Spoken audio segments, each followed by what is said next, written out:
দেখতে কাঁঠালের মতো হলেও এই ফলটি আসলে কাঁঠাল নয়। স্বাদে কাঁঠালের মতো না হলেও এই ফলটি বেশ সুস্বাদু। এটা কাঁঠালের কোষের মতন আর পোড়ামরিচ দিয়া লবণ দিয়া টক টক লাগে আর কাঁঠালটা আমি আমার লাইফে প্রথম দেখছি। এই কাঁঠালটা আসলে আজকেই প্রথম দেখছি, এর আগে দেখা হয় নাই, আর আজকেই প্রথম খাইতে পারলাম। বিলুপ্তি হওয়ার পথে এই ফলটি আসলে পাহাড়ি ফল, চাম কাঁঠাল বা চাপালিশ। অনেকে আবার এই ফলকে দেওয়া কাঁঠাল, বন কাঁঠাল, কাঁঠালি চাম্বুল বা চাম বলেও ডাকে।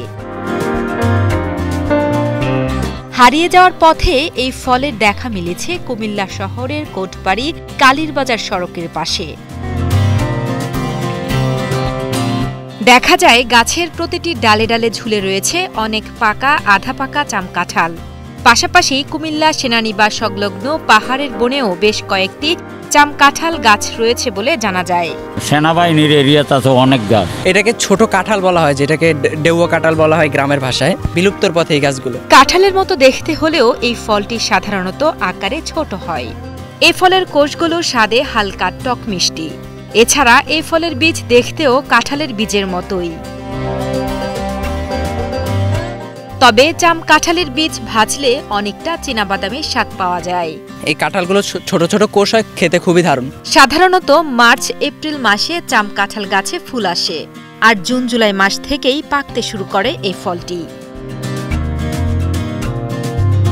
কিছু কিছু গাছে আগস্ট মাস পর্যন্ত ফল পাওয়া যায়। জানা যায় বন এলাকায় প্রাকৃতিকভাবে চাম কাঁঠালের বীজ থেকে চারা হয়।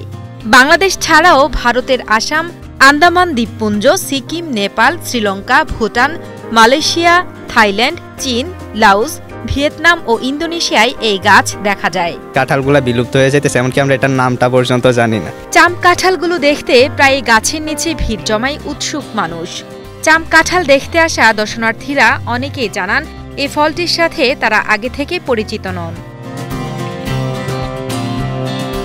এছাড়া প্রায় প্রতিদিনই আশেপাশের শিশুরা গাছ থেকে কাঁঠাল পেড়ে গাছের নিচে বসেই তৃপ্তির সাথে খুব মজা করে খায়। মজা লাগছে, টক টক। আজকে আমরা দেখছি যে ভাইয়া ডোবা কাঁঠাল পারছে, তারপর আমরা সবাই মিলে খাইছি। প্রত্যেকদিন আই যায় গাছটা তো দেখি, আমরা চিনতাম না, লেগে ফুলাবানি বলে দেওয়া কাঁঠাল লেগছি প্রত্যেকে। স্থানীয় বন কর্মকর্তা মুয়াজ্জেম হোসেন খন্দকার জানান, চাপাবালিশ গাছের ফল এক একটি গাছে ৩০০ থেকে ৫০০ চাম কাঁঠাল হয়। এটি বিভিন্ন প্রাণীরও পছন্দের ফল। এছাড়া ভবিষ্যৎ প্রজন্মের কথা মাথায় রেখে বন বিভাগের পক্ষ থেকে কয়েক বছর ধরে প্রতি বছর সংরক্ষিত বনগুলোতে চাম কাঁঠাল সহ আমলকি, বহেরা, হর্তুকি, দেওয়া, ডুমুর, বট ইত্যাদি গাছের চারা রোপণ করা হয়। এই চাপালিশ গাছের যে ফল, এক একটা গাছে ১৫০, ২০০, ৩০০, আমার বাসায় একটা আছে মিনিমাম ৫০০-র উপর ফল ধরছে। তোমার আমাদের বিভাগীয় বন কর্মকর্তা জনাব GM কবির স্যারের নির্দেশ যে বাগানে বৈচিত্র্য আনতে হবে।